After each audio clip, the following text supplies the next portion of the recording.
चलो let's start करते हैं। हम क्या पढ़ रहे थे? पहला चैप्टर पढ़ रहे थे संख्या पद्धति। संख्या पद्धति के काफ़ी लेक्चर्स हो गए, जितने बेसिक थे अब तक सारे कंप्लीट हो चुके हैं। जितना तुम लोग सिलेबस में है पूरा मैंने बता दिया है, कोई प्रॉब्लम उसमें नहीं होनी चाहिए। ठीक, रिवीजन करवाना है, एक बार मैं रिवीजन करवा दूंगा बेसिक का। आज हम लोग क्वेश्चंस पर बात करेंगे, ठीक है ना। आप लोगों की जो बुक है शायद अरिहंत प्रकाशन की है ना बुक। सर हम इस दिन से नहीं आ रहे हैं सर, चलो ये अरिहंत प्रकाशन की बुक है, अरिहंत की है। इसी बुक से जो है आज क्वेश्चन करवाएंगे। हाँ, क्वेश्चन से पहले कुछ एग्जाम्पल है, लेकिन एग्जाम्पल से पहले भी मैं इसमें बता दूँ एग्जाम्पल आएंगे किस टाइप के। एग्जाम्पल आप लोगों के आएंगे, देखो जैसे बचपन में क्या 3-4 में हम लोग पढ़ते थे, शब्दों को अंकों में लिखना, अंकों को शब्दों में लिखना अच्छे से सबको आता है। इकाई, दहाई, सैकड़ा, हजार सबको आता है। स्थानीय मान मैंने पूरा पढ़ा दिया, जातीय मान बता दिया है, सम संख्या, विषम संख्या, सारी चीज़ें बता दी हैं। अब उसी के कुछ एग्जाम्पल्स करेंगे और उसके बाद फिर जो है छोटी संख्या और बड़ी संख्या का योग, ये सारी चीज़ें करेंगे। उसके कुछ एग्जाम्पल्स करेंगे, उसके बाद फिर हम लोग जो है आ जाएंगे अपने क्वेश्चंस पर। देख लेते हैं, जैसे हमारे पास लिखा है 7322, तो इसको हमको ये किस में लिखा है? ये हमारा लिखा है अंक में। किसमें लिखा है? अंकों में। ये हमारे डिजिट में लिखे हुए हैं। कितने डिजिट हैं? 1 डिजिट, 2 डिजिट, 3 डिजिट और 4 डिजिट। इंग्लिश मीडियम वाले इसी को पढ़ेंगे 7322 7322 और हिंदी मीडियम वाले इसी क्या पढ़ेंगे 7322। ठीक, इसमें कोई प्रॉब्लम नहीं होगी। हम इसको लिखेंगे कैसे? 7322। ठीक, अब आप लोगों के एग्जाम में ऐसे क्वेश्चंस आने के चांसेस एकदम होते ही नहीं। एक प्रकार से कह दो कि 90%, 100% में 10% ऐसा होता है कि ऐसे क्वेश्चंस आ सकते हैं, वरना कंपटीशन में ऐसे क्वेश्चंस नहीं पूछे जाते हैं। ना कहो 25 नंबर के पेपर में एक आध नंबर के ऐसे क्वेश्चंस दे दे, तो ऐसे क्वेश्चन सबको आते हैं लिखना, सब लोग लिख लोगे। ठीक, तो इन सब चीज़ों के ऊपर हम बात नहीं करेंगे। अब हमने आप लोगों को बताया था छोटी संख्या और बड़ी संख्या, अंकों की छोटी से छोटी संख्या और बड़ी से बड़ी संख्या। जैसे बोलते 5 अंकों की बड़ी से बड़ी संख्या, 5 अंकों की बड़ी से बड़ी संख्या अगर वो बोल देता है तो 5 अंकों की बड़ी से बड़ी संख्या, जितने अंकों की बड़ी से बड़ी संख्या कहेगा उतने बार हमको 999 लिखना होता है। जैसे 5 अंकों की बड़ी से बड़ी संख्या बोल दिया है तो 5 अंकों की 999, कितने 9 लिखेंगे? 5 बार 9 लिख देंगे। 7 अंकों की बोलेगा तो 7 बार 9 लिख देंगे। 8 अंकों की बोलेगा तो 8 बार 9 लिख देंगे। वो जितने अंक की बोलेगा उतने बार हमको 999 लिख देना है, उसमें कोई प्रॉब्लम नहीं है आप लोगों को। अब हम बात करते हैं छोटी संख्या में।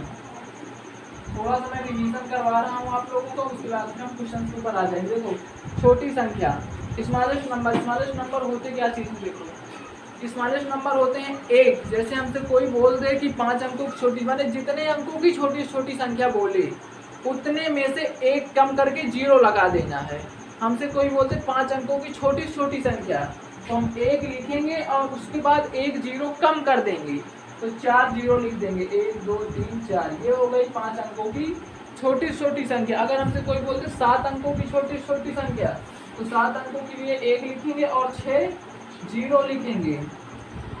2 2 4 5 1 6।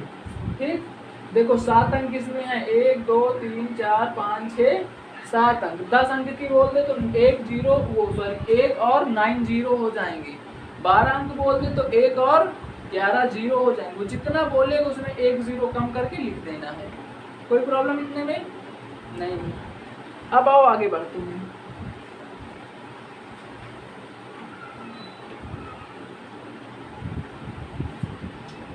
अब जैसे बोल दे 5 अंकों की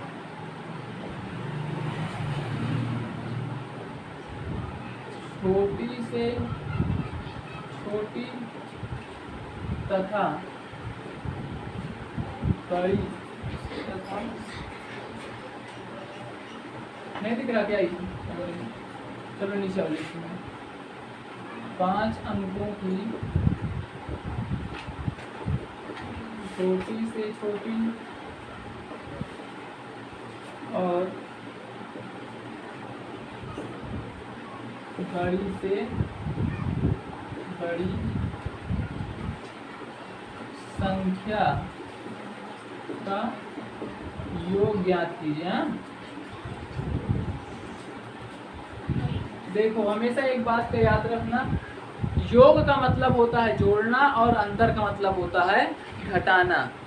एकदम बेसिक से पढ़ा रहा हूँ, हालांकि तुम सबको पता है ये चीज़, लेकिन फिर भी मैं बता रहा हूँ।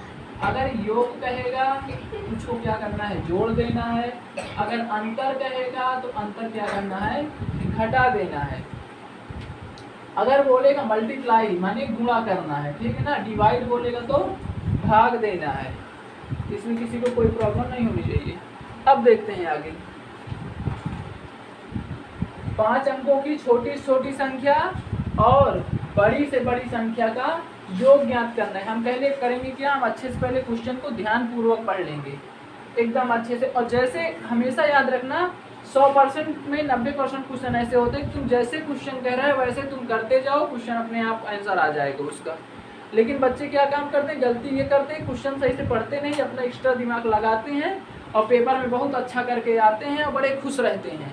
हम तो पूरा फाड़ के आए हैं पेपर को, और उसके बाद घर आते हैं बड़े खुश रहते हैं। जिस दिन रिजल्ट आती है उस दिन उनका नंबर 10 रहता है। उसके बाद बोलेंगे यार हमारा तो सब सही था, कैसे गड़बड़ हुआ, हम तो बहुत पढ़े थे, हम बहुत टैलेंटेड हैं। घंटा टैलेंटेड हो, कुछ नहीं आता ज़्यादा, सब गड़बड़ करके आते। इसलिए क्या किया करो बेटा, पहले क्वेश्चन अच्छे से पढ़ लिया करो। देखो 5 अंकों की छोटी से छोटी, तो 5 अंकों की छोटी छोटी संख्या भी हमने बताया क्या हो जाएगा, 4 0।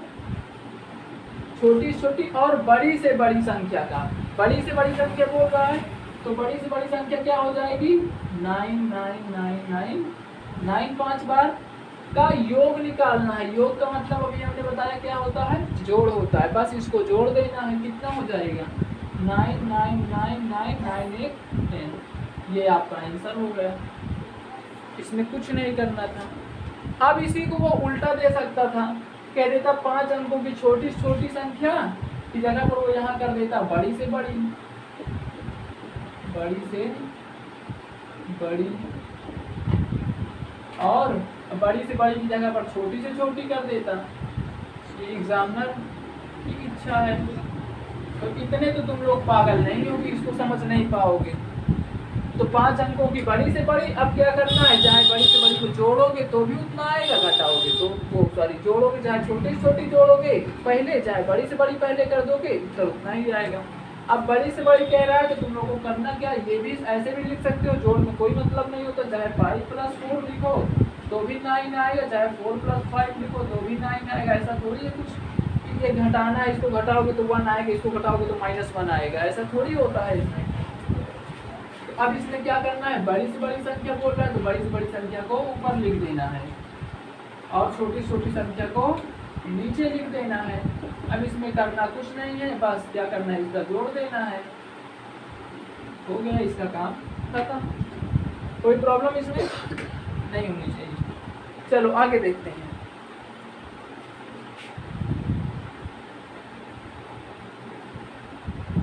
अब आप लोगों के पास आ सकता है इसके लिए स्थानीय मान, क्या आ सकता है, स्थानीय मान आ सकता है। ठीक, स्थानीय मान, स्थानीय मान देखो क्या चीज़ होता है, जो भी डिजिट दी हुई होती है, जो भी अंक दिए हुए होते हैं उनका हमको स्थान बताना होता है कि वो किस स्थान पर है। जैसे हमसे हमारे पास दे दिया ABCD, ABCDEF ऐसे करके दे दिया Z तक। ठीक, तो हमको इसका स्थानीय मान क्या होगा, इसका स्थानीय मान हमको पता है कि B दूसरे नंबर पर आता है, C तीसरे नंबर पर आता है, ठीक, ये 5वें नंबर पर आता है, ये 6वें नंबर पर आता है, H होता है तो H कितने 8वें नंबर पर आता है। ये क्या इसका स्थानीय मान है। J होता है, J 10वें नंबर पर आता है, ये क्या होता है इसका स्थानीय मान होता है। उसी तरह हमारे अंकों का भी स्थानीय मान होता है, इकाई पर आता है कि दहाई पर, सैकड़ा पर, 1000 पर, 10,000 पर, वो सब उनका वैल्यू होती। भाई आपकी भी एक वैल्यू है, आप किस स्थान पर आते हैं। अब जैसे आपको अभी देख लिया जाए आपके गांव के हिसाब से, कि आप इस क्लास में बैठे तो आपको क्लास के हिसाब से देख लिया जाए आप क्लास में किस हिसाब से आते हो। तो आपका स्थान क्या, आपका जब टेस्ट होता है तो आप लोग टेस्ट में पहले कोई पहले स्थान पर आ जाता है, कोई दूसरे स्थान पर आ जाता है, कोई तीसरे स्थान पर आ जाता है, कोई एकदम पीछे चला जाता है ना। तो उसी तरह इस अंकों का भी स्थान होता है। अब देखो इनका स्थान कैसे होता है। इनका स्थान देखो कैसे, जैसे हमने लिख दिया यहाँ पर, एक एग्जांपल लेकर मैं बता रहा हूँ, बहुत अच्छे समझ में आएगा। अब देखो इसको क्या करेंगे, इसमें हमको कुछ भी नहीं करना है, बस इसमें करना क्या, इसका स्थानीय मान निकालना है। इसमें दो प्रकार से स्थानीय मान दे सकता है, या तो बोलेगा प्रत्येक अंक का स्थानीय मान निकालना है, या तो इसमें किसी एक डिजिट का स्थानीय मान निकालना है। जैसे हमने इस पर कह दिया 4 का स्थानीय मान निकालना है, किसका निकालना है, ओनली 4 का निकालना है। तो 4 का निकालने के लिए क्या काम करेंगे, पहले इधर से गिन लेंगे, इकाई, दहाई, सैकड़ा, हजार। हजार में स्थान पर 4 आ रहा है, तो 4 किस स्थान पर आ रहा है, 1000वें पर, तो 1000 से गुणा कर देंगे। अब इसकी वैल्यू कितनी हो जाएगी, 4000। यही आपका आंसर हो जाएगा। तो ऑप्शन में कैसे रहेगा, ऐसे 4 दिए रहेंगे, ए बी सी और डी, ठीक। डी में एक गोला रहेगा, इस पर कुछ भी वो अलग से अपना दिया होगा, इसमें कोई अलग से अंक दिया होगा, इसमें कोई अलग से, इसमें मान लिया हमने कि बी नंबर पे 4 से उसने दिया है, तो वो 4000 दिया, तो हमको बी वाला गोला क्या करना होगा, काला करना होगा। ऐसे ही उसमें आते हैं, ठीक, एग्जाम में। अब देखो इसमें अगर प्रत्येक डिजिट का बोलते हैं कि इसमें पूरी संख्या का स्थानीय मान क्या होगा, तो भी कोई प्रॉब्लम नहीं है। करेंगे क्या, इसका स्थानीय मान, इसका, इसका, इसका और इसका, ठीक। देखो इधर ये किस पर है, इसको पीछे से गिनो, इकाई, दहाई, सैकड़ा, ठीक, और हजार और 10,000, ऐसा होता है, ठीक। अब देखो इकाई माने हमेशा याद रखना है, इकाई मीन्स 1, दहाई मीन्स 2, सैकड़ा मीन्स 100, सैकड़ा मीन्स 7 नहीं होता, सैकड़ा मीन्स 100 होता है, हजार मीन्स 1000, ठीक। ऐसे करके लाख, 10 लाख, करोड़, 10 करोड़, अरब, 10 अरब, अनंत तक तुम चले जाओ, इतना ज़्यादा तुम्हारे एग्जाम में नहीं देगा। तुम कोई IAS के एग्जाम में नहीं बैठने जाते हो, छोटे छोटे बच्चे हो, वो तुम्हारी बुद्धि को परखने के लिए एग्जामिनर क्या काम करते हो, तुमको थोड़ा हार्ड क्वेश्चन नहीं देता, क्वेश्चन को थोड़ा टफ करके माने घुमा करके दे देता है तुम्हारे दिमाग को चेक करने के लिए। बाकी एग्जामिनर को भी पता है कि बच्चे हैं, वो तुमसे IAS लेवल का क्वेश्चन नहीं पूछ लेगा। तुम कोई फोर्स का, एयर फोर्स का एग्जाम, इंडिया का एग्जाम नहीं देने जा रहे हो, आप लोग बच्चे हो, कंपटीशन का एग्जाम अपने नवोदय विद्यालय के देने जा रहे हो, उसमें नॉर्मल क्वेश्चन ही पूछे जाते हैं। तो उन क्वेश्चनों को क्या किया जाता है, घुमा दिया जाता है, थोड़ा सा उसकी हिंदी इधर उधर कर दी जाती है, और आप लोग उसी फंस जाते हो। हम तो बुक में ऐसे पढ़े थे, यहाँ ऐसे आ गया, और क्वेश्चन सारे वही रहते हैं। फंसना नहीं है, पहले क्वेश्चन को अच्छी तरह से पढ़ना होता है, क्वेश्चन हमें बोल क्या रहा है, उसके बाद क्वेश्चन अच्छे से सॉल्व करो, अपने आप आ जाएंगे। अब देखो क्या करना है, इसका स्थानीय मान कितना होगा, इसका स्थानीय मान 5, इकाई पर आता है, इकाई मतलब 1 होता है, तो 1 से गुणा करोगे तो 5 ही होगा। दहाई है, दहाई कितने पर आता है, दहाई आता है 10 पर, तो देखो 2 और इसका वैल्यू कितनी होती है 10, तो बराबर ये हो जाएगा 10 गुणाई 20। लेकिन अब इसमें आप लोग एक गलती ये ना करने लगना कि 2 गुणे 10 हमने लिख दिया, तो इसको तुम लोग क्या काम करोगे, सर जी ऐसे लिखे थे 2 गुणे 10, तो इसका मतलब है 10 में 2 से गुणा करना है, 2 0 0, 2 1 के 2, लो काम खत्म, ऐसे भी इसमें निकालो। ऐसा कभी नहीं करना है। इन सब सवालों में क्या काम करो, जिधर 0 हो अगर लास्ट में, उसका जो अंक हो 0 को छोड़कर उससे गुणा करवा के जितने 0 हो उतने 0 ऐड कर दो, बस हो गया, वही आपका उत्तर हो जाएगा। अब देखो जैसे इधर 3 का स्थानीय मान कितना है, 3 गुणे 100, तो हमको क्या करना है, 3 1 के 3, 0 कितने इसमें 2 हैं, 2 0 लगा दो, अलग से गुणा करने की कोई ज़रूरत नहीं है। हेलो इंटेलिजेंट बच्चों, इधर देख लो बेटा, नहीं फंसेगी रजिए अच्छे से। चलो अब इधर देखो, 4 गुणे कितने पर है, 1000 पर, 1 2 3, ठीक। अब देखो इसको इसके गुणा करो, 4 1 के 4, ये 3 जीरो है ना, 3 जीरो यहाँ ठोक दो आराम से, बस इसका काम खत्म। इसका निकालना है 7 का, 7 गुणे किस पर है, 10,000 पर है, कोई बात नहीं, हम 10,000 लिख देंगे, 1 2 3, इतने पर 10 सत्ते 70,000 ये हो जाएगा। ये इसकी क्या होगी, प्लेस वैल्यू हो गई, स्थानीय मान हो गया है।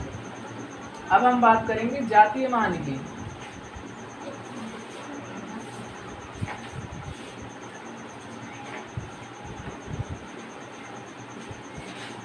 देखो रिवीजन में सारी चीजों को करवा रहा हूँ, आप लोग अच्छे से खाली बोर्ड पर देखते जाइए, बहुत अच्छे समझ में आ जाएगा, जो पीछे भूल चुके वो रिवीजन हो जाएगा।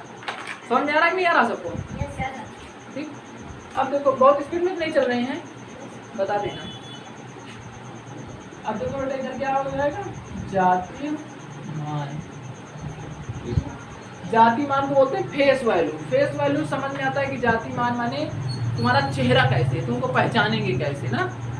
फेस वैल्यू, फेस मीन्स चेहरा, उसका चेहरा कैसे है, नाक लंबे हैं, आंखें मछली जैसी हैं और मुंह थोड़ा टेढ़ा है, दांत बाहर निकले हैं, ये तो उसकी फेस वैल्यू है।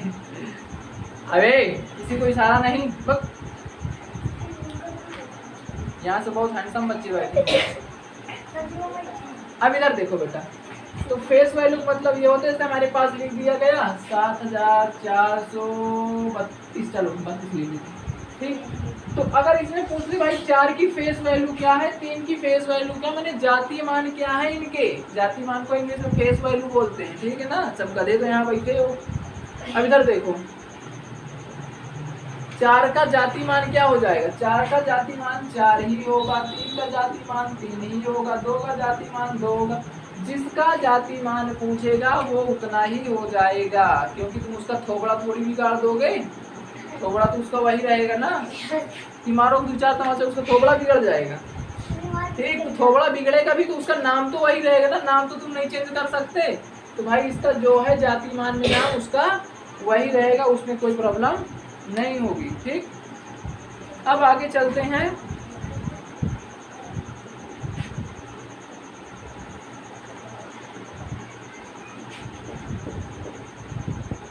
सम संख्या और विषम संख्या,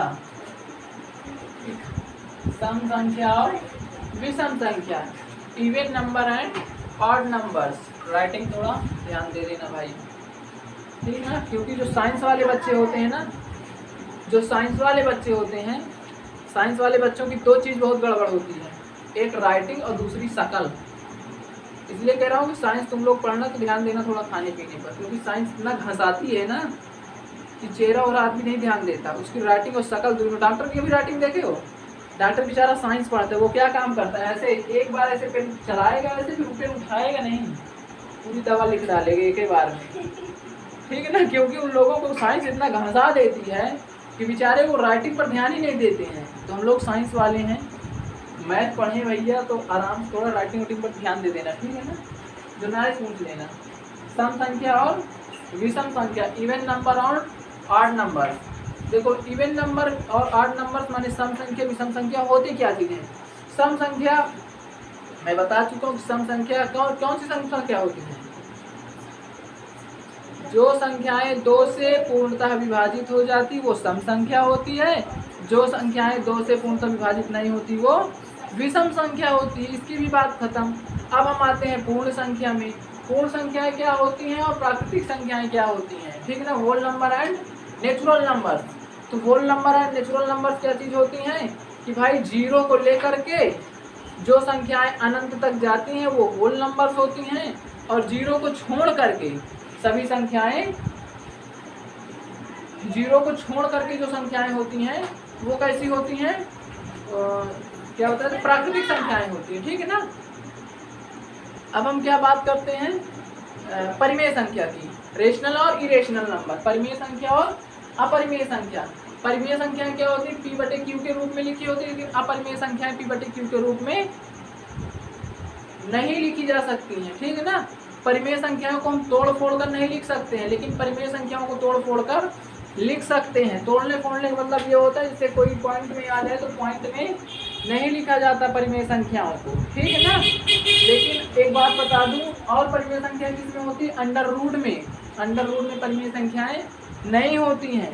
लेकिन अगर कोई ऐसी संख्या आ जाए जिसको रूट से बाहर किया जा सके तो वो संख्याएं परिमेय संख्याएं होंगी। जैसे हमने बेटा यहाँ पास लिख दिया √4, तो इसको आप बड़े आसानी से कह दोगे सर ये 2 लिखा है, इसको कहे आप रूट कर रहे थे, है ना भाई? 2 ही तो जो लिखा है, √4 की वैल्यू 2 ही तो होती है।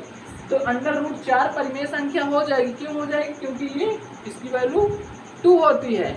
लेकिन अगर इसी पर हम लिख दिया जाए √3 तो ये कैसी संख्या होती है? ये कैसी है? ये इरेशनल नंबर है, अपरिमेय संख्या है, ठीक। अब हम बात करते हैं चलो रियल नंबर की। रियल नंबर मतलब क्या होता है? वास्तविक संख्याएं। वास्तविक संख्याएं क्या चीज होती हैं कि जिसमें सब खिचड़ी बन जाए, ना परिमेय हो, ना अपरिमेय हो, ना प्राकृतिक हो, ठीक है ना। भाज्य या भाज्य कुछ ना हो, सब मारे खिचड़ी बना दे, वही परिमेय संख्या है, वो सॉरी रियल नंबर है, वास्तविक संख्या है। देखो अब अच्छे से समझो, ये क्या है? तुम लोग बोलते हो डंडी, ठीक है ना। डंडी नहीं है, रेखा है। अब ये रेखा इसका नाम है, रेखा किसी लड़की का नहीं नाम है। अपने स्कूल वाली लड़की को समझ लो, रेखवा को, ठीक है ना। रेखवा नहीं बेटा ये। अब देखो इधर ये क्या है? ये एक रेखा है, ठीक है ना। और रेखा है, अब ये कौन सी रेखा बन जाएगी? यहाँ पास हमने इसके बीचों बीच में लिख दिया 0, ठीक। ये हमने लिख दिया 0। अब देखो, लेकिन एक बात हमेशा देखो, रेखा से याद आ गया है, एक बात हमेशा, रेखा और रेखा खंड दोनों अलग अलग होते हैं, ठीक है ना। ये खाली एक रेखा खंड है, रेखा इसको हम नहीं बोलेंगे, ये रेखा खंड है।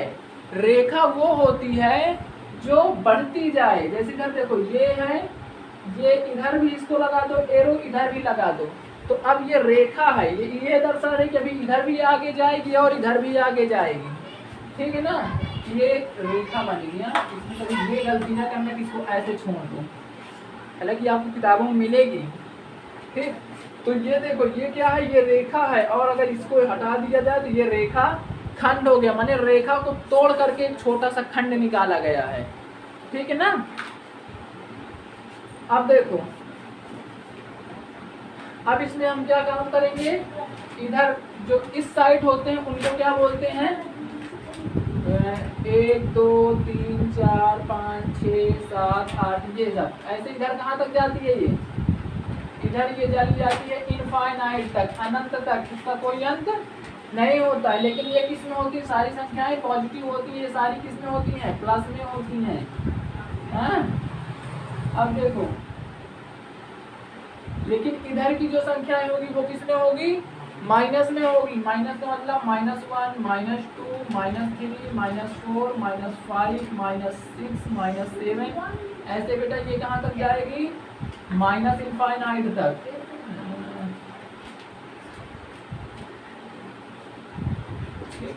देखो बेटा ये कहाँ तक जाएगी? माइनस इनफाइनाइट तक जाएगी, ओके। अब देखो एक बात हमेशा, ये संख्या रेखा अच्छे से, ये समझ लो ये एक चित्र है, और इस चित्र को अच्छे से अपने दिमाग में भर लो, ठीक है ना। जैसे तुम लोग शेर देखो, तो शेर अभी चिड़ियाघर में देख के आओगे तो तुमको जिंदगी में कभी शेर नहीं बोलेगा, क्योंकि तुम शेर पहली बार देखे हो और तुम्हारे दिमाग में धंस गया है, ठीक। लेकिन ये रेखा भी समझ लो कि इसको पहले कभी नहीं देखे थे, और आज इसको अच्छे से देख लो। कैसे देखोगे? आँख खोल के नहीं, आँखों खोल के, ठीक है। अब देखो इसको क्या करना है? अच्छे से देख लेना है। अब इसमें देखो क्या करो बेटा, ये 0 को पकड़ लो, ठीक। 0 को पकड़ लो, 0 को छोड़कर इधर जितनी भी संख्याएं आएंगी वो कैसी होगी? प्राकृतिक, ठीक। वो कैसी संख्या होगी? प्राकृतिक संख्या। अब यहाँ से 0 पकड़ लो, 0 को लेकर के इधर जितनी संख्या होगी कैसी संख्या होगी? पूर्ण संख्या, ठीक। अब चलो, अब हम आते हैं वास्तविक संख्या में। वास्तविक संख्या कहती है हमको ना प्राकृतिक दीदी से मतलब है, ना पूर्ण भाई से मतलब है, हम अपने अकेले हैं, हम जिसको लेंगे अपने साथ में सबको लेंगे, नहीं लेंगे तो किसी को नहीं लेंगे। वास्तविक संख्या कहती भाई हम तो सबके साथ मिलजुल जाएंगे। जैसे वो होती ना क्या, आलू, आलू समझ लो, उसको चाहे सब्जी बना लो और मन हुआ तो उसको चावल के साथ घुसेड़ की खिचड़ी बना दो, ठीक। तो ये समझ लो कि जो ये होती ना रियल नंबर, ये आलू की जैसे होती है, इसको चाहे जिसके साथ घुसेड़ दो ये सब में काम करेगी। तो ये इसको यहाँ से पकड़ो और यहाँ तक जितनी भी होगी वो सब किसमें होगी, वास्तविक संख्या। ओके ये बच्चे, वास्तविक संख्या होगी, ठीक है। इसको इंग्लिश बोलते हैं रियल नंबर, रियल नंबर। ठीक। इतनी बात समझ में आई।